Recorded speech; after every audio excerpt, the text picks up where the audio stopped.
지난주 로마서 3장에서 바울이 아주 위대한 선언을 하였습니다. 우리 모두는 죄인인데 율법과는 상관없이 율법의 행위, 율법을 지키는 것, 지키지 않는 것 이런 것과는 전혀 상관없이 하나님의 의로움이 나타났으며 화목제물로 십자가에 달려 죽으신 예수님을 믿는 믿음을 통해서 이 의로움이 우리에게 전달된다, 우리에게 주어진다. 그래서 하나님이 죄인인 우리를 의롭다고 선언하시며 구원하신다는 놀라운 선언을 우리는 들었습니다. 언약 백성이라는 이런 핏줄, 혈통을 자랑하던 유대인들은, 그리고 율법을 자랑하던 유대인들, 그 율법을 통해서 도덕적으로, 종교적으로 다른 사람들, 특별히 이방인들을 멸시하고 정죄하고 그들을 핍박하던 이런 유대인들은 종교적인 열심으로 구원을 얻을 수 있다고 여겼던 역사상 많은 그리스도인들은 지금 오늘 이 로마서에서 일어나는 이러한 위대한 선언에서 자연스럽게 질문이 생겨납니다. 정말 그게 성경이 말하는 것이냐?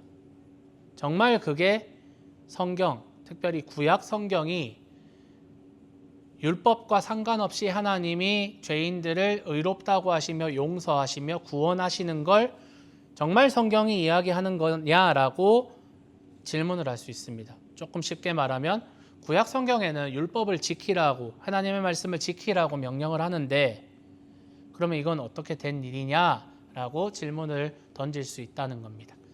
사랑하는 여러분, 바울이 지금 이 로마서를 통해서, 그리고 바울의 많은 서신들, 그리고 좀 더 확대하자면 성경 전체를 통해서 믿음으로 구원받는다는 이 선언이 하나님의 구원을 값싼 은혜로 둔갑시켜서 이 사실을 믿는 사람들, 그리스도인들이 도덕적으로, 윤리적으로 타락하고 방탕한 삶을 살아가면서 나는 용서받았다, 나는 구원받았다라고 하는 그런 사람들이 있잖아요. 역사적으로 너무나도 많았잖아요. 그리고 지금도 21세기에 살아가는 그리스도인들 중에 이러한 사람들이 얼마든지 있잖아요. 그래서 그러한 방탕한 삶의 근거가 되는 것이 이 이신칭이 믿음으로 구원받는다라는 이 교리가 그 근거이기 때문에 반대의 의견을 가진 사람들은 우려합니다. 특별히 종교개혁 시대에 천주교 진영은 이 개신교 진영을 향해서 너희는 도덕적 방종을 일으킬 우려가 있다고 그렇게 지적을 하였습니다. 왜냐하면 나는 구원받았다, 나는 믿음으로 구원받았으니까 내가 어떻게 살든지 나는 마음대로 살아도 돼, 나는 용서받았으니까 라는 근거가 될 수 있기 때문입니다.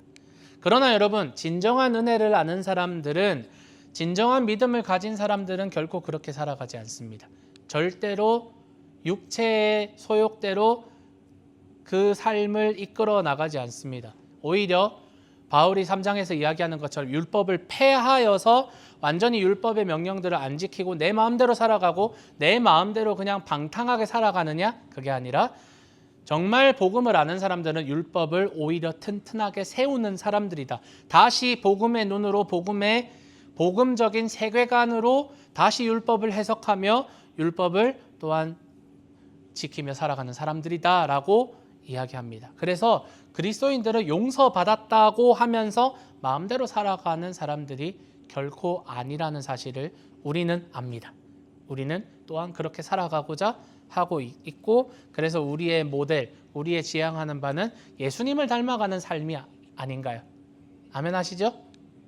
그렇기 때문에 여러분, 이런 기독교인들의 도덕적인 타락이 무서워서 사람이 착하고 선하게 살고 하나님을 열심히 섬기고 교회를 열심히 섬기고 율법에 명령한 것을 다 지켜서 행하는 이러한 행위를 함으로써 의에 이르고 구원을 얻는다고는 말할 수 없어요.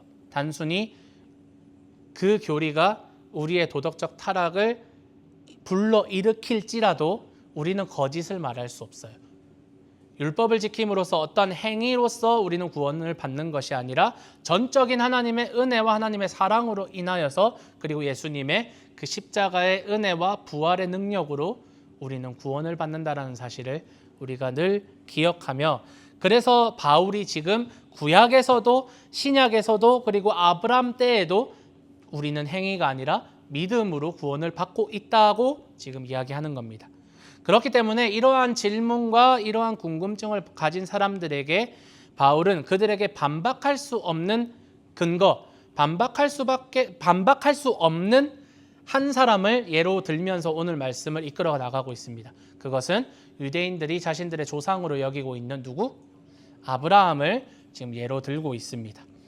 아브라함은 유대인이라면 너무나도 잘 아는 사람이고 그 누구도 아브라함에 대해서 부인하거나 부정할 수가 없어요. 왜냐하면 유대인의 뿌리는 결국은 아브라함이었기 때문입니다. 그래서 아브라함은 유대인의 조상으로서 특별히 의로운 사람이라고 유대인들은 이해하고 있었습니다. 당시의 유대인들도 아브라함은 완전한 사람, 행위에 있어서 완전한 사람, 의로운 사람이라고 이야기를 하고 있었습니다.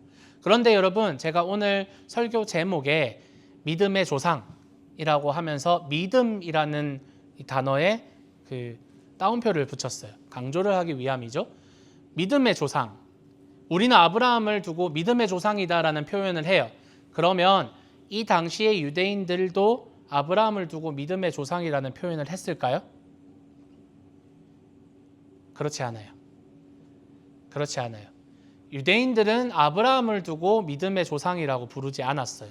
이 당시의 유대인들은 아브라함을 순종의 조상 혹은 의로운 사람 이런 식으로 이해를 하고 있었어요. 그래서 아브라함이 의로워진 이유, 아브라함을 의로운 사람으로 이해하는 그 근거, 조건은 무엇이냐? 그의 순종에 있다고 생각을 했어요. 그래서 우리 구약 신약 66권 성경에는 들어와 있지 않은데 외경이라는 문서가 있어요. 그 외경 중에서 집회서 혹은 마카비서 그리고 여러분 잘 아는 탈무드, 미드라시 전통 이러한 유대인들이 주로 읽고 고민하고 또한 묵상하던 이런 외경 문서들은 아브라함에 대해서 어떻게 기록을 하고 있냐면 아브라함의 순종과 아브라함의 행위, 특별히 율법에 순종한 것이 의로움의 원인이다라고 이 둘을 순종과 의로움을 연결을 합니다. 그래서 당시의 유대인들, 바울이 활동하던 시대에 1세기 유대교 혹은 기독교 안에 있는 교회 안에 있는 유대인 출신 그리스도인들 또한 아브라함을 어떻게 생각했느냐? 행위를 통해서 율법을 지킴으로 인해서 구원을 얻은 사람, 의로움을 얻은 사람이라는 이해를 하고 있었던 겁니다.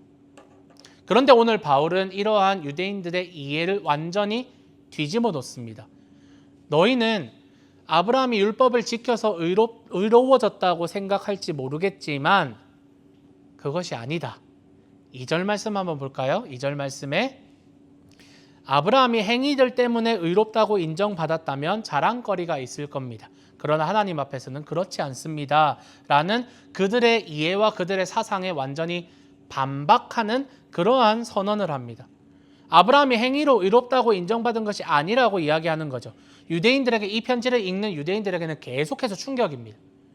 지금 2장에서 자기들이 1장을 읽으면서 고개를 끄덕끄덕 그래 이 더럽게 사는 이 방탕한 사람들 다 심판받아야 돼 하다가 2장으로 넘어가니까 그런데 판단하는 당신이 과연 의로운 사람인가? 정죄하는 당신이 의로운 사람인가? 라는 자기 자신의 유대인 그룹에 대한 그러한 도전적인 메시지가 왔어요. 1차 충격. 그런데 그렇게 참고 봤어요. 그래 우리 다 죄인이지. 하나님의 은혜가 필요하지. 그런데 4장에 근데 내가 의로운 사람이라고 묵상하고 생각하고 내가 닮고 싶어 했던 우리의 조상 아브라함이 행위가 아니라고 행위에 의해서 순종에 의해서 하나님께 의로움을 인정받는 게 아니라는 이러한 충격을 다시 한번 받게 되는 거죠. 그들이 실제로 읽고 있었던 아까 제가 설명드렸던 집회서나 마카비서 같은 문서에는 실제로 아브라함이 율법을 지킴으로써 의로운 사람으로 드러났다. 혹은 모리아산에서 이삭을 바치는 시험에서 하나님께 충성되게 행동했기 때문에 그는 의로운 사람으로 여김을 받았다라고 그 문서들에는 기록되어 있어요. 그것이 그 시대와 유대인 전통이 따르는 일반적인 해석이었습니다.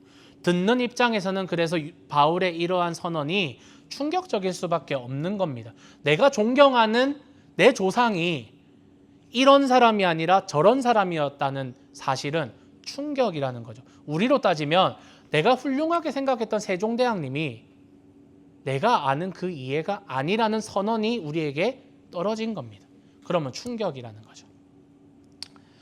그런데 여러분 이 글을 로마서의 이 고백을 좀 자세히 살펴보면 바울은 아브라함의 의로움을 부정하는 게 아니에요.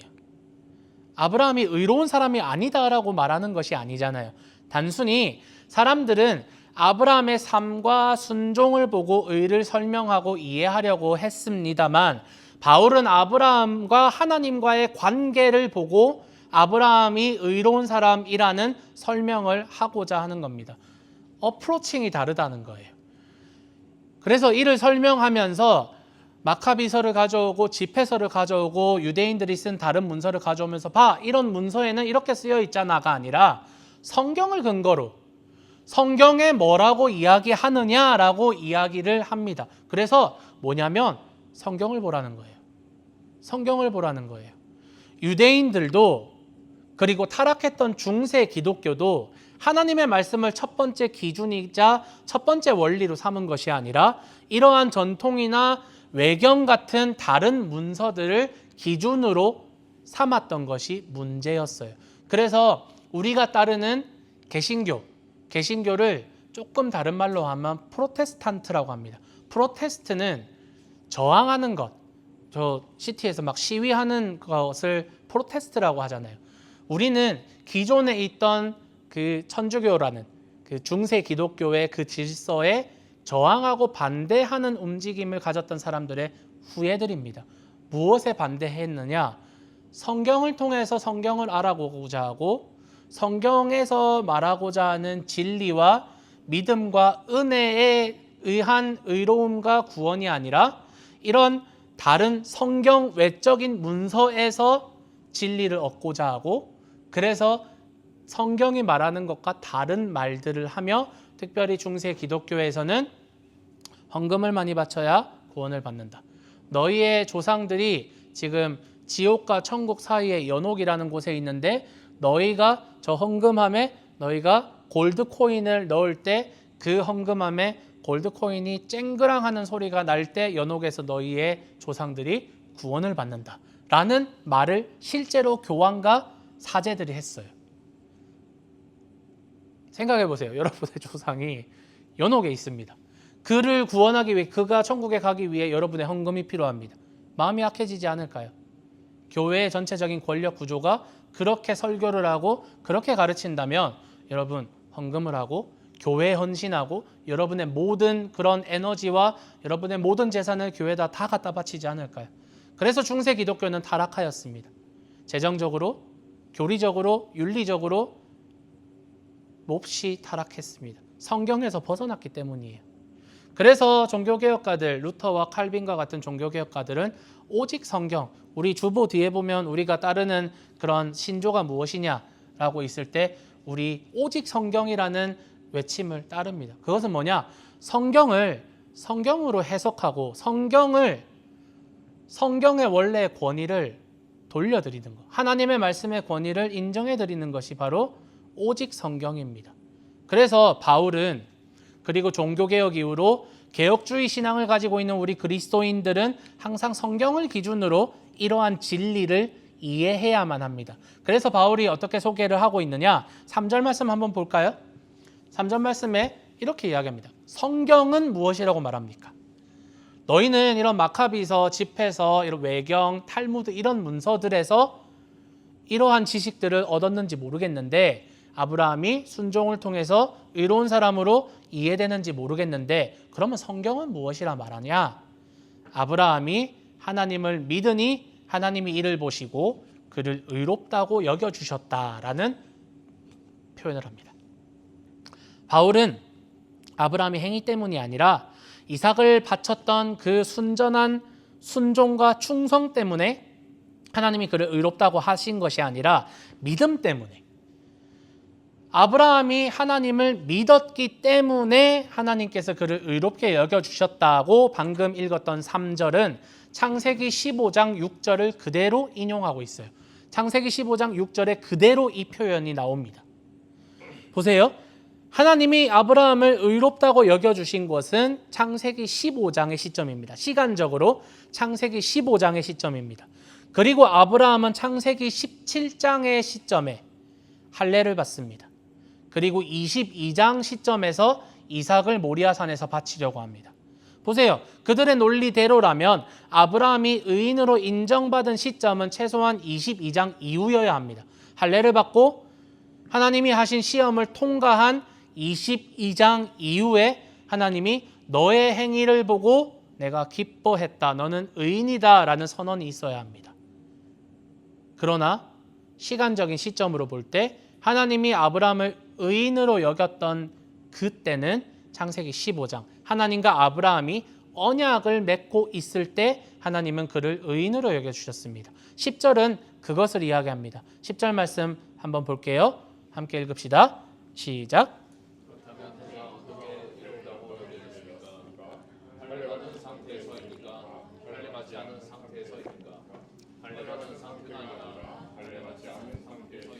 제가 말씀드린 대로 의인으로 인정받은 건 창세기 15장이고 할례는 17장에서 받았어요. 언약이 이루어진 이후에 언약의 표징을 자신의 몸에 행한 것이죠. 하나님의 명령대로.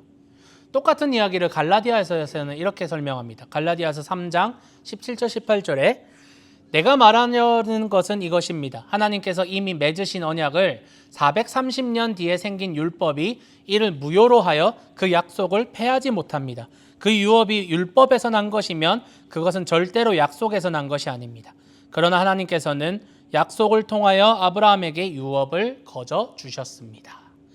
보세요. 하나님이 아브라함에게 약속하셨던 유업들, 땅을 줄 것이다, 자손을 줄 것이다, 네가 복이 될 것이다 라는 하나님의 이 약속을 율법에서 난 것이라고 이해를 한다면 말이 안 된다라는 거예요. 왜냐하면 율법이라는 건 아브라함이 의인으로 인정받았던 이 언약의 시점보다 약 430년 뒤에나 모세를 통해서 주어진 것이기 때문입니다. 그러니까 아브라함이 430년 뒤에 하나님이 모세를 통해서 주셨던 율법으로 구원을 받고 의인이라는 그런 역임을 받았다라는 건 말이 안 된다라는 거예요. 그래서 아브라함이 율법을 지켰다는 것은 약속의 보상들이 율법을 지킴으로써 온다는 것은 전혀 말이 되지 않는 표현이라는 겁니다. 아브라함의 의로움은 행위에 있는 것이 아니었어요. 아브라함의 의로움은 철저하게 하나님을 믿는 믿음, 그리고 이 믿음은 방금 읽었던 갈라디아서에서 보면 마지막 문장에 약속을 통하여, 약속이라는 관점에서 이해를 할 수 있어요. 결국 아브라함이 받은 할례는 무엇이냐?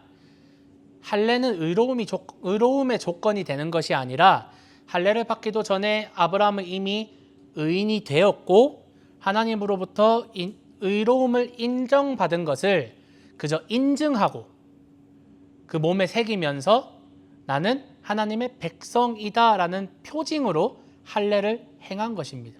쉽게 설명드릴게요. 저는 결혼 반지를 하고 다니지 않습니다. 왜? 제 손가락이 굉장히 못생겼거든요. 이렇게 생겨서 반지를 끼면 굉장히 불편해요. 제가 반지를 끼지 않는다고 해서 제가 결혼하지 않는 것이 되나요? 아니죠. 저는 결혼한 사람이죠. 제가 결혼했다는 그 정체성은 저희가 결혼할 때 사인했던 문서 혹은 제 마음 가운데 저희 상미 자매를 사랑하는 마음이 결혼을 했다는 증거가 되겠죠. 물론 반지를 끼고 있으면 그거에 대한 외적인 표현과 증명은 될 겁니다. 처음 보는 사람이 제가 왼쪽 네 번째 손가락에 반지를 끼고 있으면 아, 결혼하셨구나 라고 생각할 수 있겠죠. 하지만 반지를 끼지 않았다고 해서 제가 결혼하지 않은 사람이 되는 건 아니라는 거예요. 할례는 마치 이와 같다는 겁니다. 받아도 되고 받지 않아도 돼요. 바울의 입장은 그랬어요. 받지 않아도 하나님의 백성으로 하나님의 구원의 백성으로서의 정체성과 더욱더 중요한 것은 몸의 할례가 아니라 마음의 정말 할례를 받았다면 그는 하나님의 백성이라고 바울은 이해하고 있었어요. 그렇기 때문에 여러분, 할례는, 그리고 할례로 대표되는 율법은 더 이상 우리의 정체성인 예수님의 제자 하나님의 백성이라는 그 정체성을 보여주는 유일한 장치가 아니라는 사실을 우리가 기억해야 합니다. 마찬가지로 아브라함은요, 이 할례와 마찬가지로 그는 하나님이 떠나라고 했을 때 갈 곳이 어디인지 알지 못한 채로 떠났어요. 아무런 희망이 보이지 않는 그 땅에서 그는 희망을 보고 소망을 품고 그 땅 가운데서 나그네로 살았어요. 자신의 몸도 그리고 아내 사라의 자궁도 이미 아이를 가질 수 없는 그러한 노인의 몸이었지만 아브라함은 믿고 의심하지 않았다고 합니다. 오히려 그는 확신했다고 합니다. 오늘 말씀에 보면 확신에 차 있었다고 합니다. 자신이나 사라의 육체가 아니라 약속하신 주체이신 하나님을 믿는 믿음. 하나님이 우리에게 그 약속을 실제로 이루어줄 능력이 있으신 분이다라는 그 확실한 믿음이 아브라함에게 있었다는 겁니다. 특별히 예수님은 바리새인들과 사두개인들 앞에서 아브라함이 나를 믿었다라는 표현까지 합니다. 아브라함은 하나님을 믿는 믿음을 통해서 자신의 몸에서 태어날 하나님이 약속하신 자손, 바로 예수 그리스도를 믿는 믿음을 가지고 있었던 겁니다. 그래서 여러분, 믿음이란 하나님과의 이 관계를 의미합니다. 아까 제가 약속이라는 이 언약이라는 약속이라는 관점에서 여러분 이 의로움과 구원을 이해해 본다면 약속이라는 언약이라는 관계를 의미한다는 겁니다. 하나님은 하실 수 있는 분이라는 믿음, 확신은 하나님과 나 사이의 관계를 만들어 갑니다. 하나님에 대한 강한 믿음, 하나님에 대한 확신은 하나님과 나 사이의 관계를 계속해서 깊이 풍성하게 만들어 갑니다. 믿음이란 여러분 그런 거예요. 그래서 저는 계속해서 여러분에게 믿음과 신앙이라는 것을 계속 하나님과 혹은 예수님과 사랑하는 관계로 이해하면 좋겠다고 여러 번 여러분께 말씀을 드렸어요. 그리스도인들이 믿음 생활, 믿음이라는 것을 너무나도 어렵게 혹은 너무 거창하게 생각하는 것 같지만 사실 믿음은 하나님과 나 사이의 사랑의 관계로 이해하면 돼요. 사랑하면 믿게 됩니다. 아내는 남편을, 남편은 아내를 믿게 됩니다. 그리고 믿음은 또한 서로가 서로에게 해야 되는 책임과 의무를 지게 합니다. 내가 아내에게 해야 될 의무, 아내가 남편에게 해야 될 의무, 때로는 다툼이나 서운함이나 어려움이 생겨날지라도 사랑 안에서 그 갈등을 해결해 나갑니다. 믿음이란 신앙이란 여러분 이런 거예요. 결국 하나님과의 관계입니다. 탕자가 돌아왔을 때 전혀 의롭지 않은 이 아들을 향해서 끝까지 기다리며 그가 돌아왔을 때 가장 좋은 옷을 입히고 집에 파티를 열어주는 그러한 아버지는 그 탕자라는 아들의 행위가 아니라 아들과의 관계만을 생각했어요. 믿음 생활은 관계라는 겁니다. 결국 우리를 사랑하셔서 우리에게 구원이라는 십자가의 은혜를 주신 하나님은 우리와 사랑하는 관계를 계속해서 만들어 가시기를 원하는 겁니다. 아브라함을 의롭게 여기신 하나님은 우리를 사랑하셔서 우리까지도 의롭게 여겨주시고 하나님과의 언약 관계, 이 사랑 관계 안으로 우리를 이끌어 가시는 겁니다. 23절, 24절 말씀 함께 읽어볼게요. 시작.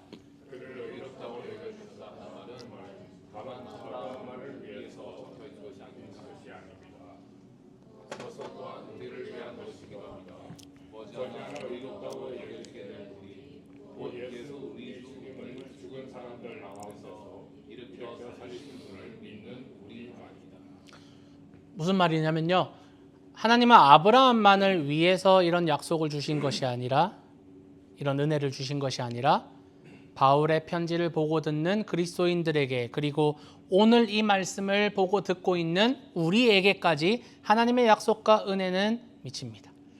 예수님을 주님으로 여기는 우리에게, 예수님을 죽음에서 살리신 하나님을 믿는 우리에게 하나님은 동일한 은혜와 약속을 베풀어 주시는 겁니다. 그래서 12절 말씀에 또 아브라함은 할례 받은 사람들의 조상이기도 합니다. 곧 할례만 받는 것이 아니라 우리 조상 아브라함이 할례 받지 않은 상태에서 남긴 믿음의 발자국을 따라가기도 하는 사람들의 조상이 되었습니다. 이 말이 되게 어려운데요. 아브라함은 할례를 받은 유대인들의 조상이 되기도 합니다. 실제적인 육체의 조상입니다. 하지만 동시에 할례를 받지 않은 상태에서 아브라함이 믿음의 길을 걸어갔잖아요.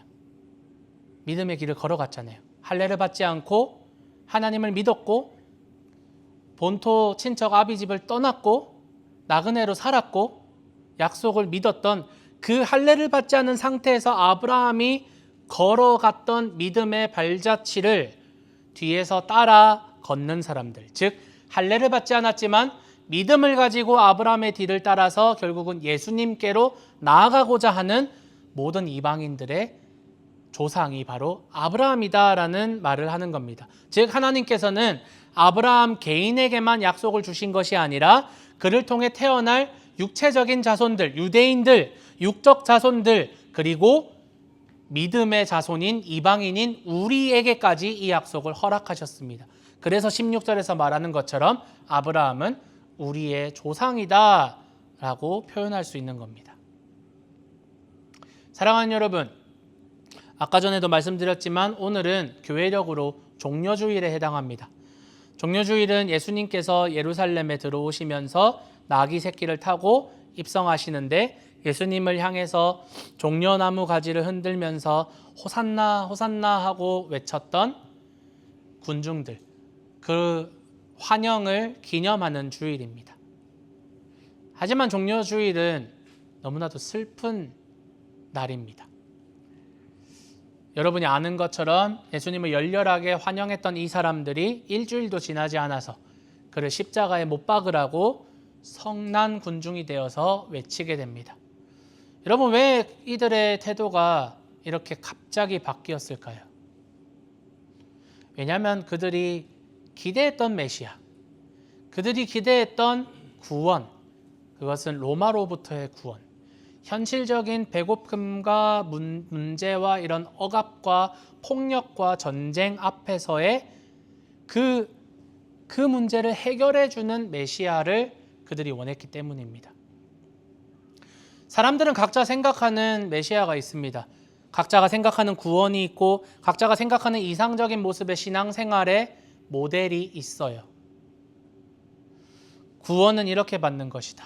신앙생활은 이렇게 하는 것이다. 우리는 이러저러한 것들을 행하여서 의로움을 인정받아야 한다라는 기대감이 있어요. 그러나 하나님의 일하심은 이들의 생각과 그리고 우리의 생각과 완전히 반대가 됩니다. 예루살렘으로 들어오신 예수님이 아주 멋진 말을 타고 들어오셔야 될 것 같아요. 개선장군처럼 아주 멋진 말을 타고 들어오셔야 될 것 같은 메시아가 정말 초라하게 나귀 새끼를 타고 성 안으로 들어오셨고 얼마나 볼품없어요. 로마와의 전쟁에 승리한 것이 아니라 십자가에서 비참하게 처형당하셨어요.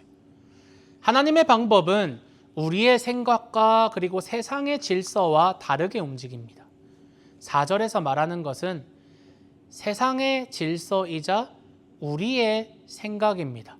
4절 말씀에 일을 하는 사람에게는 품값이 은혜로 받는 것이 아니라 마땅히 받아야 하는 것으로 여겨집니다. 일을 했기 때문에, 내가 하나님께 순종했기 때문에, 율법을 지켰기 때문에, 신앙생활을 헌신적으로 했기 때문에 의로움과 구원이 내가 당연히 받아야 될 내 웨이지, 내 셀러리, 내 품삯으로 여겨졌던 겁니다. 성난 군중들이 예수님을 십자가에 못 박으라고 외쳤던 건 메시아가 자신들이 원하는 방식, 세상의 질서대로 일하지 않았기 때문입니다. 여러분, 아브라함은 그리고 수많은 믿음의 선배들은 이해하지 못했고 보이지 않았고 불가능해 보였지만 하나님과 하나님의 약속을 믿었습니다. 그것은 세상의 질서와 다른 것이었어요. 그러나 성난 군중들은 로마로부터의 독립과 구원을 눈으로 보기 원했고 이 땅에서의 풍족함과 배부름을 실제로 내가 경험하기를 원했고 예수가 그러한 것들을 가져다 줄 정말 진짜 메시아이기를 기대했지만 예수가 그렇게 일하지 않으니 그를 기꺼이 버린 겁니다. 너도 그 정도밖에 되지 않는구나. 말씀을 정리하겠습니다. 여러분은 어떤 사람입니까? 여러분은 어떤 사람입니까?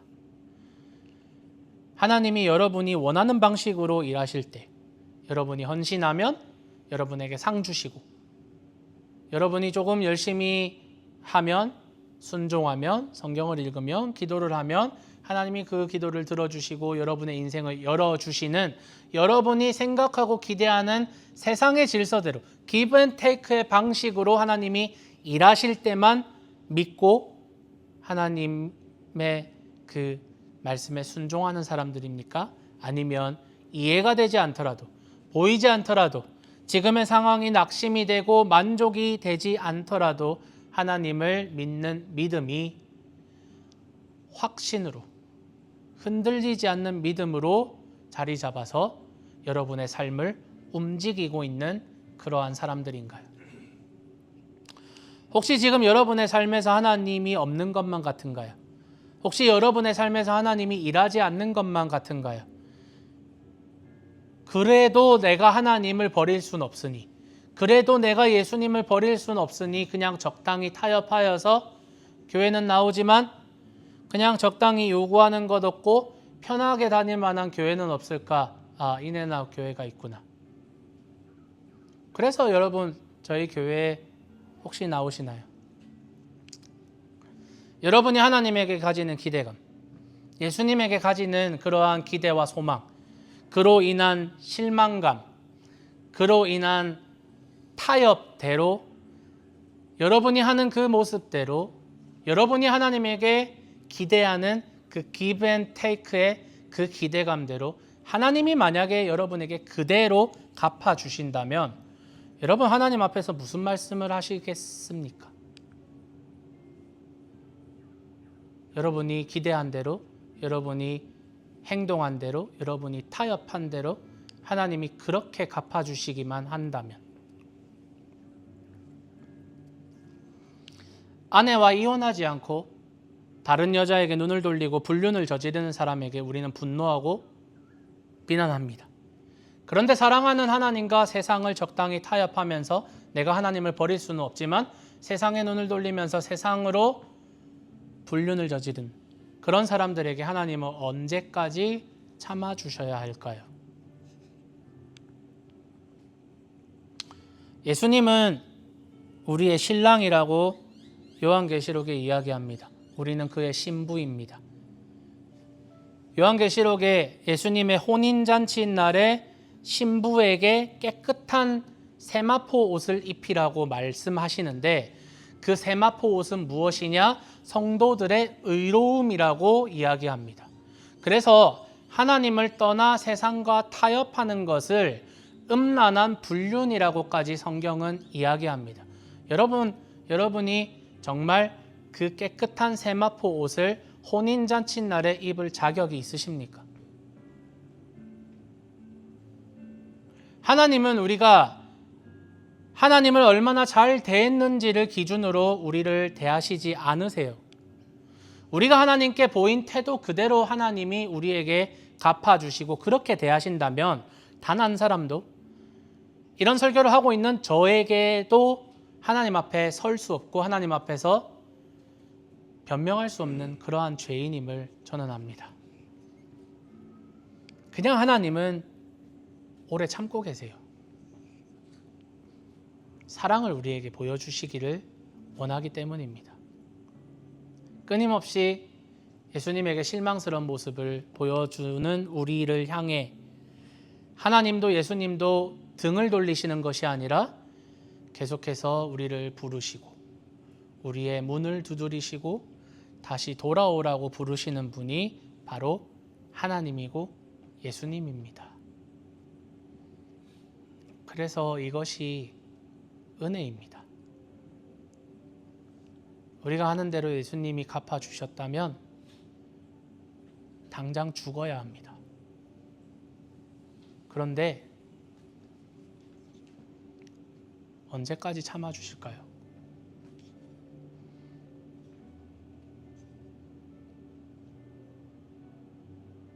여러분 수명에 대한 여러분이 몇 살까지 살 수 있다는 것에 확신이 있으세요? 확신이 있으세요? 여러분 몇 살까지 사실 수 있나요?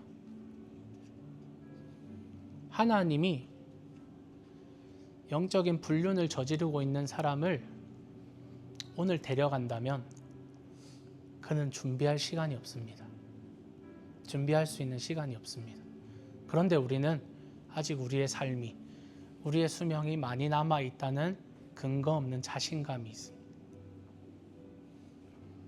예수님께서 이런 비유를 말씀해 주셨어요. 부자와 거지 나사로. 하루아침에 부자가 그리고 거지 나사로가 하나님의 부름을 받습니다. 그래서 거지 나사로는 하나님 품에 안겨서 안식을 하고 있고 부자는 지옥에서 고통당하고 있습니다. 손에 물 한 방울만 찍어서 나에게 좀 내 목을 적셔달라고 그렇게 요청합니다. 들어주지 않습니다. 자신의 가족들, 친구들에게 그렇게 복음을 전해달라고 요청합니다. 그것도 들어주지 않습니다. 그에게 맡겨진 수명은 거기까지였고 그가 회개할 수 있고 그가 돌이킬 수 있는 시간은 거기까지였습니다. 여러분, 우리는 정말로 하나님 앞에서 내가 구원받은 하나님의 자녀인지 정말 진실로 물어야 합니다. 그럼에도 불구하고 하나님은 여러분을 용납하고 참아내고 계십니다. 그리고 여러분이 죄인이었을 때, 우리가 다음 주에 살펴보겠지만 죄인이었을 때 이미 여러분의 죄의 값을 모두 치르셨습니다. 우리는 하나님께 신실하지 못했지만 하나님은 우리에게 끝까지 신실하셨어요. 그래서 복음은 여러분 왜 그렇게 살아가십니까?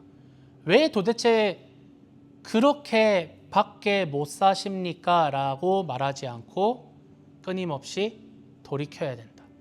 돌이켜야 됩니다. 돌아와야 됩니다. 라고 끊임없이 초대하는 겁니다. 그리고 우리에게 이 초대는 여전히 유효합니다.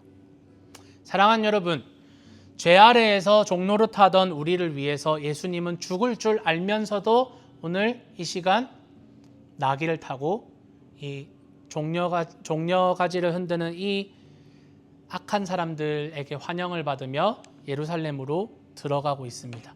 십자가를 향해서, 여러분을 향해서 한 걸음 한 걸음 걸음을 옮기고 계십니다.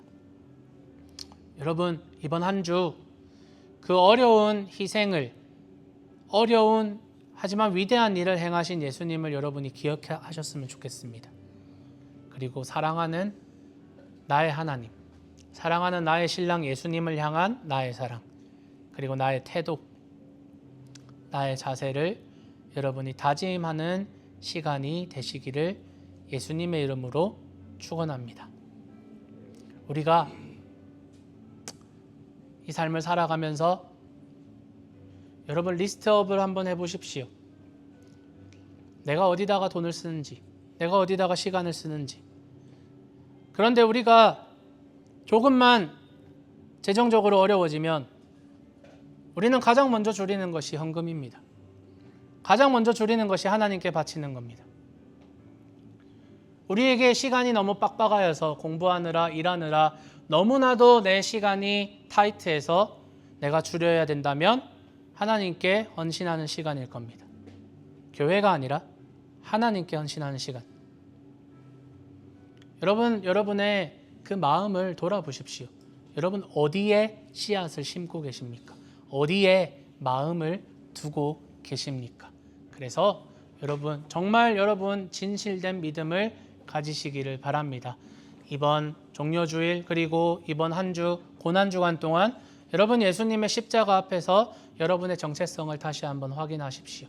그리고 여러분의 구원을 기뻐하며 여러분 대신에 십자가 지신 하지만 부활하신 예수님을 소망하며 살아있는 소망으로 여러분 하나님 앞으로 나아가시는 여러분이 되시기를 예수님의 이름으로 축복하고 소망합니다. 아멘.